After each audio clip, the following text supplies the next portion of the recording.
जय श्रीमान नारायणा. खालील दिलेले भाष्य हे श्री रामानुजदास श्रीमान गट्टू वेणुगोपाल स्वामी यांनी इंग्रजीत केलेला श्रीमद भगवद्गीतेचा मराठी भावार्थ आहे. अध्याय 11 विश्वरूप संदर्शन योग श्लोक 52. सुदुर्दर्शम इदं रूपम दृष्टवानसि यन्मम देवा अप्यस्य रूपस्य नित्यं दर्शन कांक्षिणः. ओम. गीता आचार्य श्रीकृष्ण परमात्मा अर्जुनासह आपल्या सर्वांना विश्वरूप संदर्शन योग शिकवत आहेत. परमात्मा म्हणतात, अर्जुना, मी तुला दाखवलेले वैश्विक रूप फार दुर्मिळ आहे. माझे वैश्विक रूप कोणालाही पाहणे अशक्य आहे. अर्जुना, सर्व देवता सुद्धा त्यांना माझे हे वैश्विक दुर्मिळ रूप पाहावे अशी प्रार्थना ते सदैव मला करत असतात आणि ते माझे हे वैश्विक रूप पाहण्याची नेहमीच आकांक्षा बाळगतात. अशा प्रकारे श्रीकृष्ण परमात्मा अर्जुनाला त्यांच्या वैश्विक स्वरूपाचे महान वैभव सांगत आहेत. आपणही श्रीकृष्ण परमात्म्यांच्या वैश्विक स्वरूपाचे वैभव अनुभवूया आणि या विश्वात सर्वत्र श्रीकृष्ण परमात्म्यांचे अस्तित्व अनुभवूया. श्रीकृष्ण परमात्मा किंवा श्रीमन नारायण यांना शरण जाऊन आपण आपले जीवन अर्थपूर्ण करण्याचा प्रयत्न करत असताना आपण श्रीकृष्ण परमात्म्यांचे शब्द जसेच्या तसे श्लोकाच्या रूपात पुन्हा सांगण्याचा प्रयत्न करूया. सुदुर्दर्शमिदं रूपं दृष्टवानसि यन्मम देवा अप्यस्य रूपस्य नित्यं दर्शनकांक्षिणः. श्रीमद भगवद्गीतेचे संपूर्ण सार श्रीकृष्ण परमात्म्यांनी अध्याय 18 श्लोक 65 ते 70 मध्ये 8 गोष्टी करण्यासाठी दिल्या आहेत. श्रीकृष्ण म्हणतात, जे या 8 गोष्टींचे पालन करतात ते मला आवडतात. मी त्या भक्तांचे सर्व प्रकारे रक्षण करीन. श्रीकृष्ण परमात्म्यांनी सांगितलेली सर्व भगवद्गीता ऐकल्यानंतर अर्जुन म्हणतो, करिष्ये वचनम तव. अर्थात श्रीकृष्णा, तुम्ही सांगताल तसेच मी करीन. म्हणूनच श्रीकृष्णांनी अर्जुनाला सर्व प्रकारचे यश आणि विजय बहाल केले आहेत. परमात्म्याला आपले वचन देऊया की आपण या 8 क्रिया पाळू.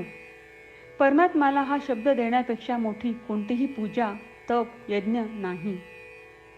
ह्या 8 क्रियांचा तुम्ही सर्वांनी मनाने विचार करा असे मी म्हणेन.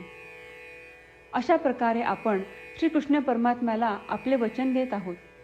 आपण सर्वांनी श्रीकृष्णाच्या चेहऱ्याचा आनंद आणि सुख अनुभवूया. जय श्रीमान नारायणा. ह्या 8 क्रिया खालीलप्रमाणे आहेत. हे श्रीमान नारायणा, तुम्ही सांगितल्याप्रमाणे मी नेहमी तुमच्यावर चिंतन आणि विचार करीन. हे श्रीमान नारायणा, तुम्ही सांगितल्याप्रमाणे मी सदैव तुमचा भक्त असेन. हे श्रीमान नारायणा, माझी सर्व कृती तुमची सेवा आणि तुमच्या समाधानासाठी करेन.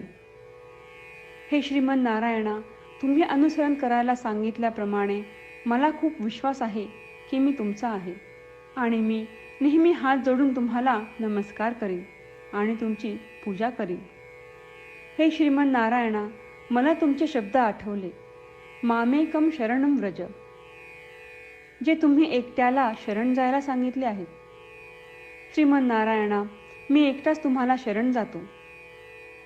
हे श्रीमान नारायणा, मला तुमचे मा शुचाह शब्द आठवले की तुम्ही आम्हाला दुःख न करण्याचे आश्वासन देत आहात. मी यापुढे शोक करणार नाही. हे श्रीमान नारायणा, तुम्ही आमच्यासाठी श्रीमद भगवद्गीता देऊन आम्हा सर्वांवर कृपा केली आहे आणि आशीर्वाद दिला आहे. मी दररोज किमान 1 श्लोक वाचण्याचे किंवा ऐकण्याचे वचन देतो. हे श्रीमान नारायणा, तुम्ही गीता सर्व मानवजातीपर्यंत पोहोचवलीस. मी गीतेतील तुमचे दैवी वचन त्या भक्तांपर्यंत पोहोचवण्याचा प्रयत्न करेन जे गीतेला अपरिचित आहेत. हे श्रीमन नारायणा, तुम्ही सांगताल तसेच मी करेन. तुमच्या इच्छेप्रमाणे वागेन आणि तुमच्यासाठीच काम करीन. श्रीमन नारायणाला आपण वचन देऊयात की दररोज त्यांनी सांगितल्याप्रमाणे आपण आचरण करू. हीच एक महान पूजा आहे. श्रीमन नारायणा, करिष्ये वचनम तव. श्रीमन नारायणा, मी तुमच्या सूचनेनुसार वागेन. सुदुर्दर्शम् इदं रूपं